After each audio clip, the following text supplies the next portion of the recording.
नमस्कार, मैं हूं देवनाथ पांडे और आप देख रहे हैं दिल्ली डायरी।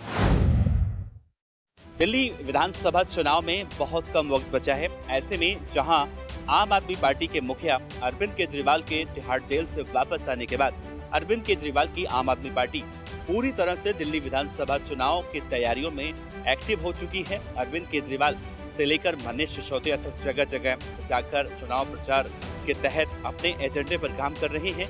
तो वहीं दूसरी तरफ दिल्ली प्रदेश कांग्रेस कमेटी, जो दिल्ली में दूसरी सबसे बड़ी पार्टी भी कही जाती है, वो भी अब चुनाव से पहले एक्टिव होती दिखाई दे रही है। दिल्ली प्रदेश कांग्रेस कमेटी के अध्यक्ष देवेंद्र चौधरी कई महीनों से अब इसकी तैयारियों में लगे हुए हैं। इन सब के बीच में देखने को मिल रहा है दिल्ली बीजेपी भी अब दिल्ली विधानसभा चुनाव की तैयारियों को लेकर पूरी तरह से सतर्क हो चुकी है और आज इसको लेकर 2 दिवसीय बैठक राजस्थान में दिल्ली बीजेपी के नेताओं और आरएसएस के कुछ बड़े नेताओं की बैठक बुलाई गई है। इस बैठक में सबसे पहले हम एजेंडे की बात करें तो इस बैठक का एजेंडा दिल्ली विधानसभा चुनाव को फतेह करना है, क्योंकि एक तरफ आम आदमी पार्टी के मुखिया अरविंद केजरीवाल का जब से दिल्ली की राजनीति में उदय हुआ है तब से अरविंद केजरीवाल लगातार दिल्ली के मुख्यमंत्री की गद्दी पर बैठते हुए दिखाई दे रहे हैं। अब बीजेपी पिछले 27 सालों का जो एक लंबा वनवास है वो 2025 विधानसभा चुनाव में खत्म करना चाहती है और यही सबसे बड़ी वजह है कि आज की यह बैठक तमाम एजेंडे को लेकर की जा रही है। इस बैठक में शामिल होने वाले नेताओं की बात करें तो आरएसएस के कुछ बड़े नेता इस बैठक में शामिल हैं।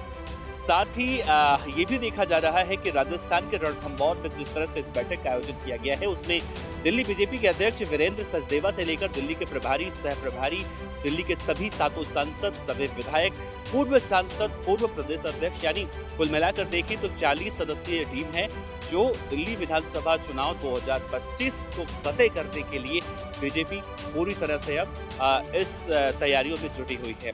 खैर, आज बैठक का पहला दिन था, कल भी ये बैठक होने वाली है, यानी 2 दिवसीय बैठक थी। इस बैठक का एजेंडा अभी आगे क्या कुछ होने वाला है ये भी देखना बड़ा अहम होगा, क्योंकि जब हमने देखा दिल्ली विधानसभा चुनाव में आम आदमी पार्टी पूरी तरह से उतरती है जमीन पर तो सभी लगभग सभी सीटों यानी कि पूर्ण बहुमत का जो आंकड़ा है उससे कहीं ज्यादा अरविंद केजरीवाल की पार्टी अब तक जीतती आई है। ऐसे में इस बार का मुकाबला थोड़ा सा पेचीदा होने वाला है, क्योंकि अरविंद केजरीवाल पहली बार दिल्ली के मुख्यमंत्री पद से हट चुके हैं और दिल्ली में उनके पदार्पण के बाद पहली बार ऐसा कोई सीएम है जो अरविंद केजरीवाल की पार्टी से कोई अलग है। ऐसे में इस बार त्रिकोणीय मुकाबला वैसे भी माना जा रहा है, लेकिन अरविंद केजरीवाल, बीजेपी या फिर कांग्रेस पार्टी, इन तीनों ने जिस तरह से चुनावी रणनीतियों को तैयार करना शुरू किया है उसे देखकर ये जरूर लग रहा है कि दिल्ली में विधानसभा चुनाव की तैयारियां किस तरह से अब सभी सियासी पार्टियां करने में जुट गई हैं। देश की राजधानी दिल्ली में गैंगस्टरों का आतंक लगातार बढ़ रहा है। कभी गैंगस्टर गोल्डी बराड़, तो कभी गैंगस्टर लॉरेंस बिश्नोई, तो कभी उसका छोटा भाई अनमोल बिश्नोई, तो कभी गैंगस्टर हिमांशु भाव।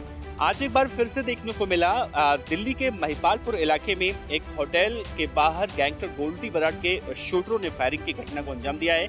हालांकि आनंद के बाद पुलिस को इस पूरे मामले की सूचना दी गई, जिसके बाद पुलिस पहुंची और सीसीटीवी फुटेज वगैरह की जांच पड़ताल कर रही है।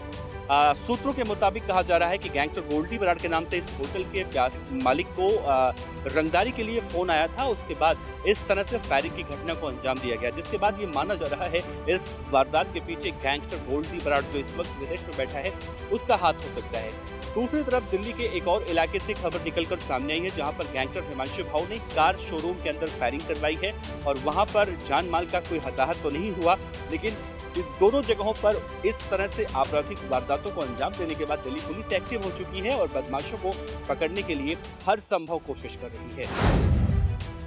प्रधानमंत्री नरेंद्र मोदी आज दिल्ली से जम्मू कश्मीर पहुंचे। जम्मू कश्मीर में 1 अक्टूबर को 40 सीटों के लिए मतदान होना है और उससे पहले चुनाव की जो तैयारियां होती हैं वो सभी पार्टियां कर रही हैं। प्रधानमंत्री नरेंद्र मोदी ने बीजेपी के पक्ष में रैली करते हुए कहा कि ऐसा पहली बार होने जा रहा है जब जम्मू कश्मीर में बीजेपी पूर्ण बहुमत की सरकार बनाने जा रही है।